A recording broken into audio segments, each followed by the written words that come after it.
Olá, turma, tudo bem? Aqui é o professor Carlos, da disciplina de Rede de Computadores 1. Então, na aula de hoje, nós vamos dar prosseguimento ao estudo da segmentação de redes que nós iniciamos na aula anterior. Bom, então, cada host e cada roteador na internet tem um endereço IP. Tá? Esse endereço, então, ele é utilizado nos campos de origem e destino do pacote para que a comunicação seja realizada entre esses dois hosts na rede. Então, esse endereço ele é associado, ou seja, ele é atribuído a uma interface de rede, né, uma placa de rede. Tá? Outro detalhe importante é que um dispositivo ele pode ser ligado em mais de uma rede se possuir mais de uma interface de rede. Né? E cada uma dessas interfaces de rede, cada uma dessas placas de rede vai ter que ter um endereço IP diferente. Então isso é bastante comum, por exemplo, em servidores, né? Servidores geralmente você tem duas ou mais placas de rede, né? Geralmente você tem uma placa de rede com endereço IP para a rede interna, né? Com um IP privado, e você tem uma placa de rede, né? Uma interface de rede com um endereço público, né? Que vai dar acesso à internet nesse dispositivo, que por sua vez vai compartilhar esse acesso com as demais máquinas da rede. Então isso é bastante comum. Tá? Então, o endereço IP ele é composto por 32 bits, conforme a gente já viu na aula anterior, né? Separado por 4 octetos, né? Conforme o exemplo que eu passei ali para vocês. Desses 32 bits, então, uma parcela, né? Isso tudo a gente já viu na aula anterior, eu estou apenas recapitulando para que a gente possa entrar na segmentação, né? Então, desses 32 bits, uma parte deles é para identificar o host e a outra parte é para identificar a rede, tá? A quantidade de bits utilizada para representar o endereço da rede é mostrada ao final do endereço, separado por uma barra. A gente também já viu isso, né? Que esse bar, por exemplo, esse endereço IP 192.168.1.110/24 significa que são 24 bits utilizados para a representação da rede, tá? E os 8 bits restantes, nesse caso aqui, nesse exemplo, para a representação dos hosts na rede. Então aqui eu coloquei uma figura para ilustrar isso para vocês, né? A gente tem aqui uma máscara de subrede. Nessa máscara, da esquerda para a direita, então, a gente tem os bits que vão representar a rede, né? E em uns, né? E em 0, os bits que vão representar o host na rede, tá? Por isso que a gente tem geralmente a gente tem a subrede como 255, né? 255 quer dizer que é uma sequência de uns. E o 0 é uma sequência de zeros, né? Obviamente. Então, nesse caso, barra 24, né? A gente está dizendo que 24 bits, né? Só para recapitular, 24 bits são utilizados para representar a rede e os 8 bits restantes são para representar o host dentro daquela rede. A máscara de rede, então, ela é utilizada para separar os endereços de rede de host. A gente também já viu isso, né? Consiste de uma máscara de bits com representação semelhante ao endereço, e ali eu coloquei um exemplo, né?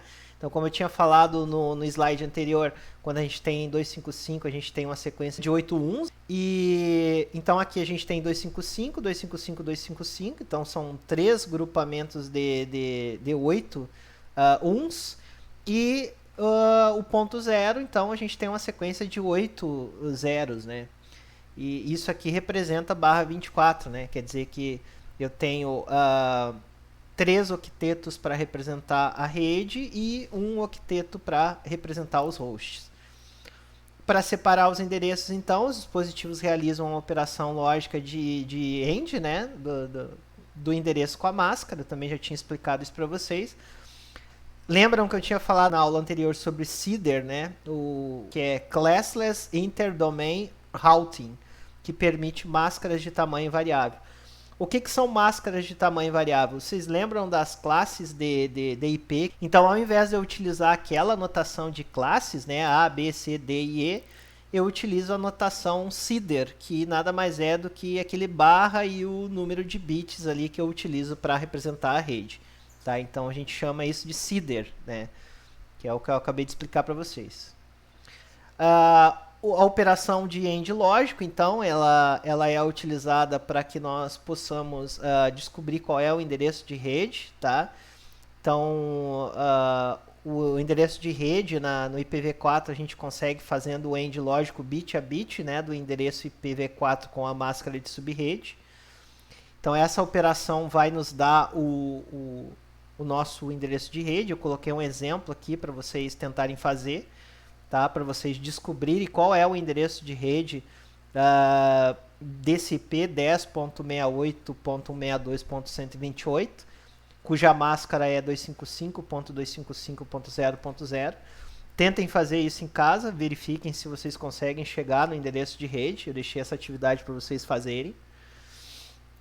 Bom, com relação a endereços de rede, né, as redes possuem 3 tipos de endereços, eu já tinha explicado para vocês. O endereço de broadcast, que é o último endereço da rede, né, e o endereço do host propriamente dito.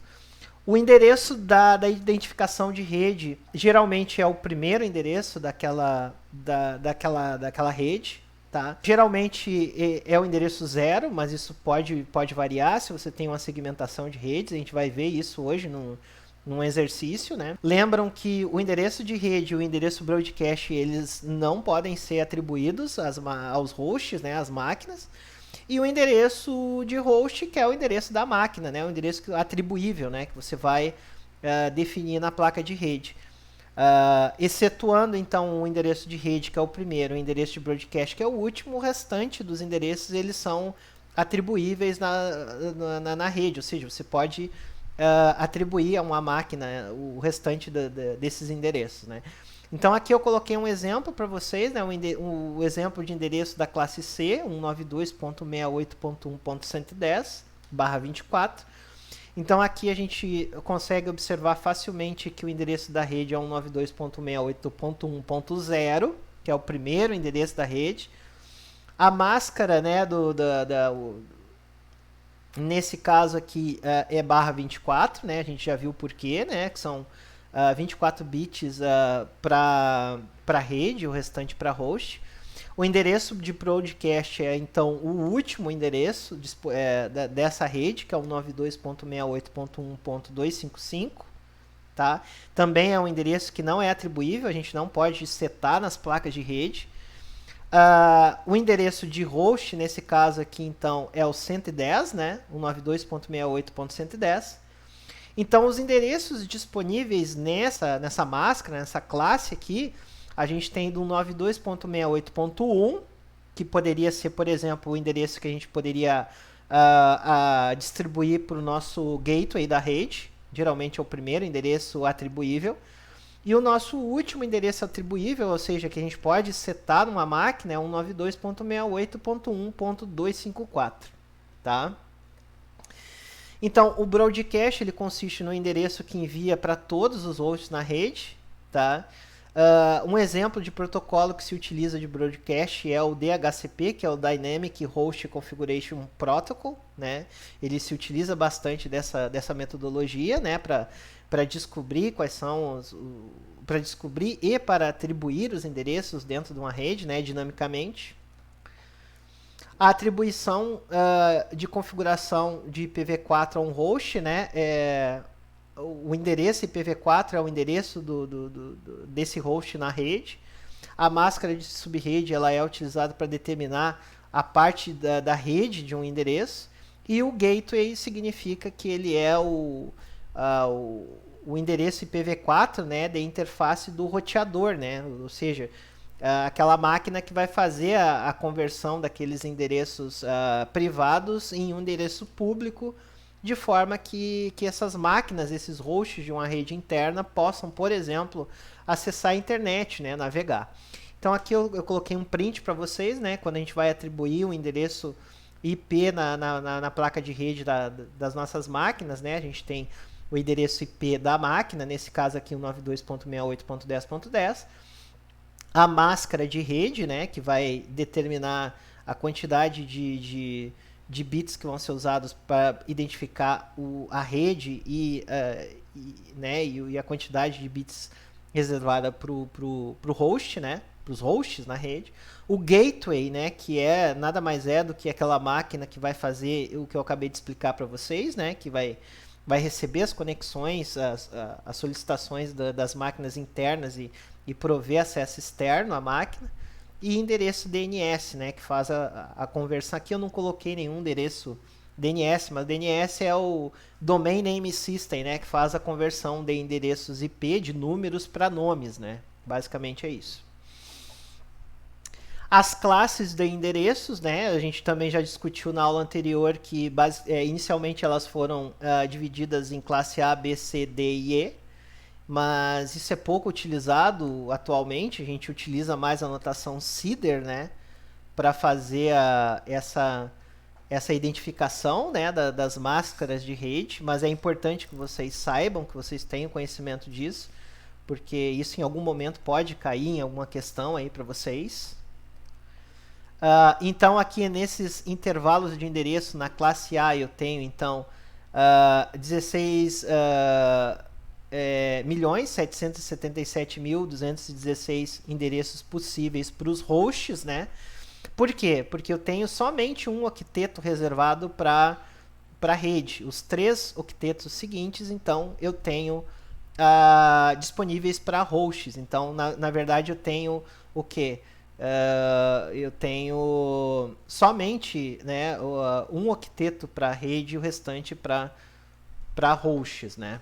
Então, essa é a ideia central, né? Na classe B, então, eu tenho os 2 primeiros octetos reservados para redes e os 2 octetos seguintes para hosts. Isso significa, então, que eu tenho 65.536 endereços atribuíveis para hosts, né? O raciocínio é bem simples, né? Se eu tenho 2 octetos reservados para hosts, quer dizer que eu tenho 16 bits, né, atribuíveis para hosts, né? Porque eu tenho 8 bits desse octeto e mais 8 bits desse octeto. Então, se a gente fazer um cálculo rápido aqui, né, 2 elevado na 16, que são 16 bits, então eu tenho 65.536 hosts disponíveis quando eu tenho, então, 2 octetos, né, ou 16 bits reservados para hosts, né? Esse mesmo raciocínio vale para os demais casos, tá? Já na classe C, né, eu tenho 3 octetos, né, esses 3 octetos aqui que eu estou passando o cursor do mouse, reservados para rede, somente um octeto, então, reservado para host. Então, se a gente mais uma vez for realizar o nosso cálculo, né, 2, né, porque é binário, elevado na 8, então eu tenho 256 endereços. Detalhe importante, eu não tenho 256 endereços, eu tenho, na verdade, 254. Por quê? Porque 2 endereços sempre são do endereço de rede, que é o primeiro endereço, e o endereço broadcast. Então, na verdade, eu não tenho 256 IPs disponíveis, eu tenho 254. Lembram? O endereço de rede e o endereço broadcast não podem ser atribuíveis, né, para os hosts na rede. Endereços especiais, a gente também já viu na aula anterior, existem alguns endereços que que não podem ser utilizados por máquinas na rede, né, que eles têm algumas atribuições, algumas funções específicas, né? A gente já falou do localhost, né, o 127.0.0.0, que a gente chama de loopback. E também a gente tem a rede privada, né, que a gente utiliza na intranet, né? E geralmente essas 3 classes de IPs, né? A classe A, que é o 10.0.0.0, classe B, que é o 172.16.0.0, e o classe C, que é o mais utilizado, que é o 92.68.0.0. Bom, aqui eu coloquei para vocês uma tabela com mais endereços especiais para vocês poderem consultar depois, para vocês estudarem, tá? Então percebam que existem muitos endereços que são reservados, né, que são especiais, que não podem ser utilizados. Bom, a gente já discutiu sobre o problema do IPv4, dele ter um número limitado de endereços disponíveis, né, na internet. Aqui eu coloquei o exemplo para vocês, tá? Um provedor de internet tem um endereço /16, né? Quantos clientes esse provedor suporta, né? Então, como a gente resolver essa limitação da quantidade de endereços disponíveis, né? Então, a gente já fez o cálculo, né? A gente sabe que com um CIDR barra 16, quer dizer que a gente tem 16 bits reservados para a rede e 16 bits reservados para os hosts, né? Então quer dizer que a gente tem 2 elevado na 16, então quer dizer que a gente tem 65.536, tá? Claro, tem que descontar o endereço de rede e o endereço broadcast, mas a gente tem ali em torno de 65.500 e alguma coisa, né? 534, né? Endereços atribuíveis para esse provedor, né? Aí eu pergunto para vocês, será que 65K de endereços é possível para um provedor? Será que ele consegue atender todos os clientes com essa quantidade de endereços? Hoje em dia, provavelmente não mais, né? Então, o IPv4 acaba tendo esse gargalo, acaba tendo esse problema, né? E como é que a gente pode resolver isso? Então, a gente resolve, né, no IPv4 por meio do NAT, né, que é o Network Address Translation. Né? Então, cada provedor, então, ele vai ter um endereço único, né, um endereço público, né, ou vários endereços públicos. E nos clientes, então, ele vai atribuir endereços privados, né, que podem ser utilizados internamente. Então, todo o tráfego externo é realizado por meio do NAT, né, que é essa tradução de endereço. Então, vocês podem observar nas casas de vocês, né, a grande maioria de nós temos endereços privados, né, endereços que começam por 10.0 ponto alguma coisa. E esse ISP, né, esse provedor vai fazer um NAT, né? Ele vai pegar esses pacotes que você trafega em casa e vai converter para um endereço público, né? Porque com IPv4 não teria como todos nós termos endereços públicos na internet. Então isso é resolvido por meio do Network Address Translation, NAT, tá? Bom, então, para resolver essa questão da limitação de endereços, né? Então, em 2012, para solucionar esse problema, foi então proposto o IPv6, que a gente também já discutiu, que suporta bilhões de hosts, né? Ou seja, mais de 341 decilhões de endereços possíveis, né? Então, e também provê maior segurança em relação ao IPv4. Agora, então, vamos falar um pouco sobre divisão de redes IP em subredes. A gente já sabe que o endereçamento IP ele é hierárquico, então ele funciona com o endereço do host e o endereço da rede. Para poder fazer o endereçamento, a gente precisa dessas duas informações. Dá para a gente fazer uma analogia como os correios, né? Os correios, a gente tem lá o endereço, a gente tem o CEP, né? O endereço da casa, o número da casa, né? Sem essas informações a gente não consegue, então, fazer o endereçamento, tá? Então, o endereçamento em redes IP funciona de forma análoga também. A divisão de redes, ela tem várias vantagens, né? Por exemplo, você pode gerenciar melhor uma rede. Por exemplo, se você, aqui nessa figura, você tem uma rede única com todo mundo junto, né? E aqui embaixo você tem, então, essa mesma rede segmentada, né? Você pode colocar, por exemplo, uma subrede para o RH, uma outra subrede para o jurídico e outra subrede para vendas. E cada uma dessas subredes, elas podem ter regras, né? Podem ter políticas diferenciadas. Isso pode facilitar também o gerenciamento dessas redes. Então, a divisão de redes ela tem como premissa melhorar a organização, melhorar a segurança, o gerenciamento, a manutenção, né? Ou reparabilidade dessa rede. Então, todas essas são características inerentes à segmentação de redes. As redes, então, para elas poderem se comunicar, né, a comunicação, né, a conexão entre redes distintas, ela pode ser por meio da criação de dispositivos para traduzir e converter os endereços, né, de uma rede para outra. E também adicionando camadas à pilha, né, criando uma camada em comum entre esses diferentes dispositivos dessa rede. Tá? Uma outra opção que a gente tem para fazer essa comunicação, né, com protocolos TCP/IP. Importante a gente então retomar o conceito de gateway, né? O gateway ele é um dispositivo na rede que ele é responsável, então, por receber as solicitações de uma rede interna, né? E encaminhar essas solicitações, né? Fazer uma conversão de um endereço privado para um endereço público, para que as máquinas internas dessa rede possam ter acesso à internet, por exemplo. Então, para que essas máquinas de uma intranet possam, então, ter uma comunicação externa, geralmente você precisa de um gateway, um roteador que vai fazer essa função. Como que nós fazemos os cálculos de subredes, então? Primeiramente, é importante, então, a gente ter em mente aquele conceito de máscara de rede, né, que ela é utilizada para separar os endereços de rede e de host, tá? É importante que a gente saiba também que para a gente poder ter um endereço de rede, a gente pode utilizar aquela operação de AND lógico, que a gente já viu. E subredes, então, consistem em uma rede dentro de uma rede. Então, são subdivisões, né?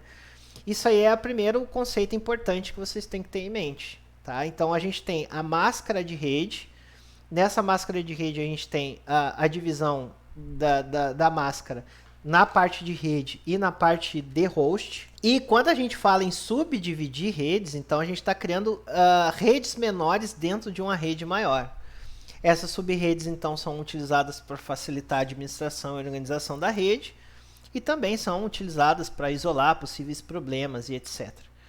Para criar subredes, basta a gente definir a máscara, né, da rede que especifica a parte do endereço como identificador da subrede e a parte do identificador do host. Tá? A gente vai ver como que a gente faz isso na sequência. Então aqui a gente tem algumas máscaras de rede que são padrões, né? Naquela notação CIDR, né? /8, /16, /20, que estão aqui na esquerda. A notação na forma de máscara, né? Que a gente está mais acostumado. E a quantidade de endereços IP que a gente tem em cada uma dessas classes diferentes, tá? Eu passei um exercício aqui para vocês, para a gente tentar entender como que a gente faz essa divisão, então. A gente vai tentar fazer junto, a gente vai solucionar junto essa atividade, lembrando que depois vocês vão ter uma sequência de atividades para vocês poderem praticar, para vocês poderem fazer. Então, por exemplo, nesse exercício aqui eu tenho o endereço 10, né, eu tenho a rede, né, na verdade, não o endereço, eu tenho a rede 10.0.0.0/29. Tá? E aí tem as seguintes perguntas para vocês. Quantos IPs estão disponíveis nessa rede? Quantos hosts ela suporta? Qual é a máscara de rede? Tá? E depois, divida essa rede em duas e diga os IPs das redes e dos broadcasts e a quantidade de subredes suportadas. Tá? Então, primeira coisa que a gente tem que verificar nesse endereço, tá, é a quantidade de bits que estão sendo utilizadas para representar as redes, a rede, né? Então, perceba, no IPv4 a gente tem 32 bits.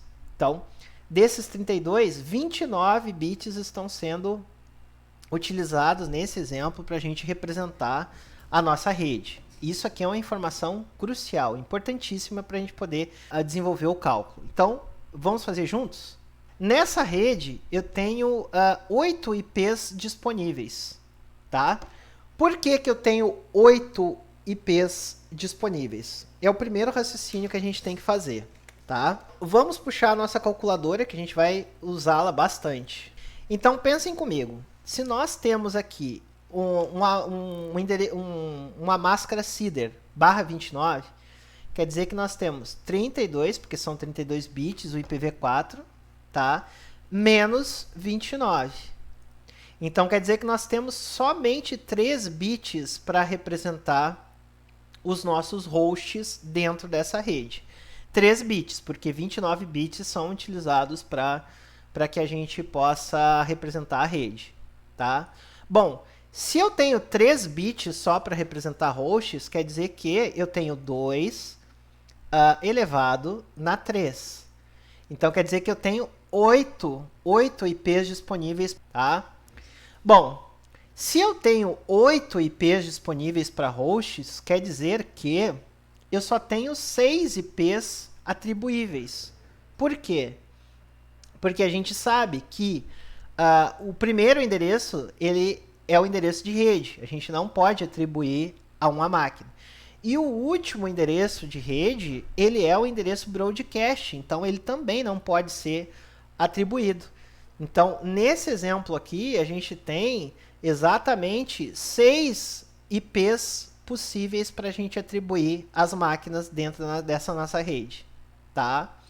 Bom, então aqui está o cálculo, né, que eu acabei de fazer aqui na calculadora e explicar para vocês. Já o cálculo da máscara de rede, a gente vai fazer da seguinte forma. Prestem atenção. Bom, a gente sabe que em cada octeto a gente tem 256 endereços, porque eles vão do 0 até o 255. Né? Então, começando pelo 0 e indo até o 255, a gente tem exatamente 256 endereços.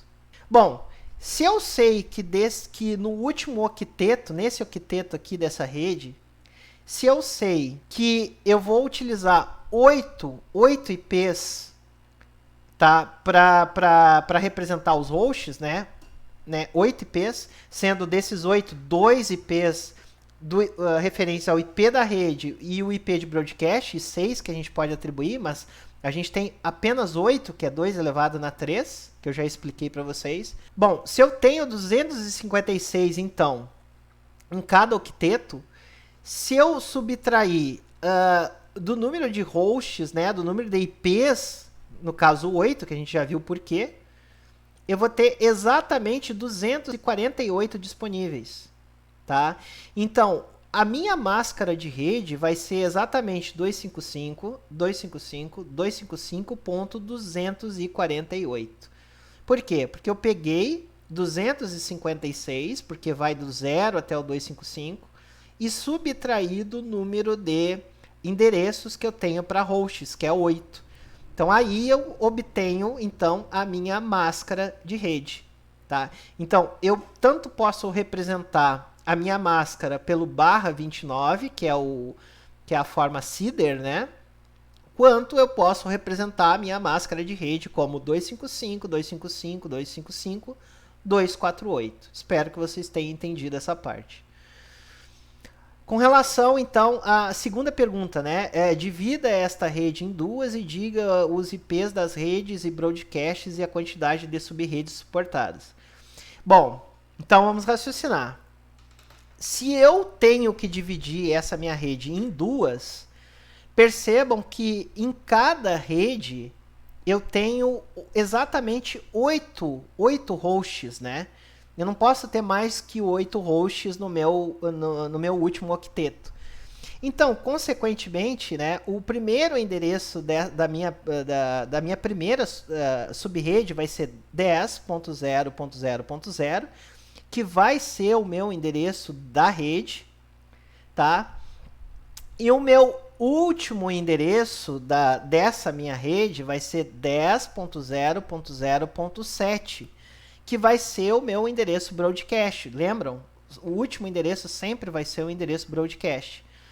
Então, eu vou ter então IPs disponíveis, atribuíveis, então, do 10.0.0.1 até o 10.0.0.6.